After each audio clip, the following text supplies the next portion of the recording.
Sekitar 8 dari 10 orang dewasa minum sambil berdiri setiap hari. Dan hampir semuanya tidak tahu bahwa kebiasaan itu punya konsekuensi yang terakumulasi diam-diam di dalam tubuh mereka.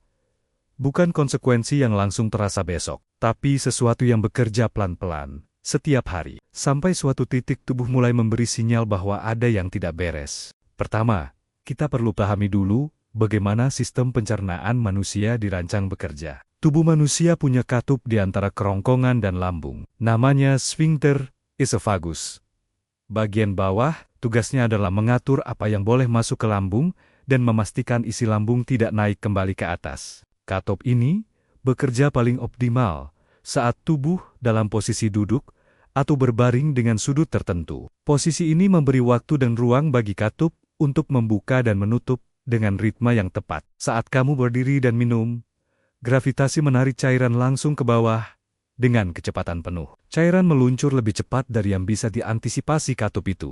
Dalam jangka pendek, ini mungkin tidak terasa apapun. Tapi kebiasaan yang dilakukan berulang-ulang setiap hari memberi tekanan berlebih pada katup yang sama. Terus-menerus, tanpa jeda. Kedua, ada yang lebih dari sekadar soal katup. Sistem pencernaan manusia bukan hanya soal lambung. Ia adalah rangkaian panjang yang dimulai dari mulut dan melibatkan banyak organ sebelum selesai. Setiap bagian dari rangkaian itu punya ritme kerjanya sendiri. Saat kamu duduk dan minum dengan tenang, sistem saraf di sekitar saluran pencernaanmu berada dalam kondisi yang lebih rileks. Para ilmuwan menyebutnya sebagai kondisi parasimpatik. Kondisi di mana tubuh fokus pada proses pencernaan. Saat kamu berdiri, apalagi sambil bergerak atau terburu-buru, sistem tubuhmu cenderung berada dalam kondisi yang berbeda. Lebih waspada, lebih tegang, dan tidak sepenuhnya fokus pada pencernaan. Cairan yang masuk dalam kondisi ini tidak diproses dengan ritme yang sama. Ginjal dan lambung menerima beban yang sedikit berbeda dari yang seharusnya. Ini bukan teori yang dibuat untuk menakuti. Ini mekanisme dasar bagaimana sistem saraf otonom manusia bekerja. Ketiga, Nabi Muhammad SAW sudah melarang ini jauh sebelum sains bisa menjelaskan mekanismenya. Dalam hadis yang diriwayatkan Muslim, Nabi melarang seseorang minum sambil berdiri. Bahkan dalam riwayat lain disebutkan, anjuran untuk memuntahkannya bagi yang lupa melakukannya. Anjuran memuntahkan ini bukan berlebihan. Ia menunjukkan betapa seriusnya Nabi memandang kebiasaan ini. Bukan sebagai soal adab semata, tapi sebagai sesuatu yang berdampak nyata pada tubuh. Di zaman Nabi, tidak ada pemahaman tentang sphincter esophagus.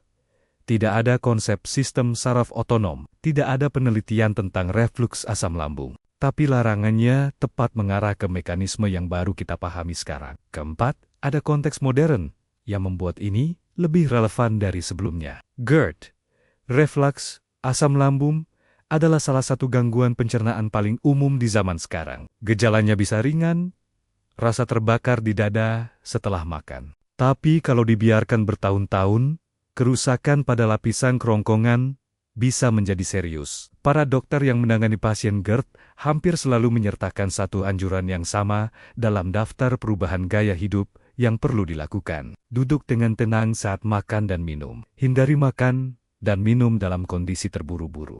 Anjuran medis modern ini bukan sesuatu yang baru ditemukan kemarin. Ia sudah ada dalam hadis Nabi 14 abad yang lalu.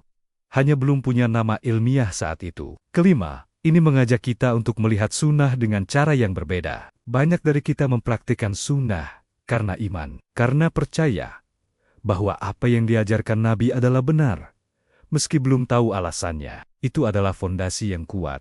Tapi, ada dimensi lain dari sunnah yang sering luput dari perhatian. Setiap kali sains menemukan penjelasan untuk apa yang sudah diajarkan Nabi, ia bukan sedang memvalidasi Islam. Islam tidak butuh validasi dari laboratorium. Yang terjadi adalah, sains sedang menemukan bukti bahwa panduan yang diturunkan 14 abad lalu dirancang dengan pemahaman tentang tubuh manusia yang melampaui zamannya. Dan kalau satu kebiasaan kecil, seperti posisi minum saja, punya penjelasan ilmiah yang solid. Pertanyaannya adalah, berapa banyak lagi sunnah lain yang kita anggap hanya soal adab, padahal menyimpan mekanisme perlindungan yang belum sepenuhnya kita pahami. Minum sambil duduk bukan ritual yang rumit. Tidak membutuhkan waktu ekstra. Tidak memerlukan usaha besar. Hanya perlu satu keputusan kecil setiap kali kamu haus. Dan keputusan kecil yang dilakukan setiap hari, dalam jangka panjang, adalah yang paling sering membuat perbedaan.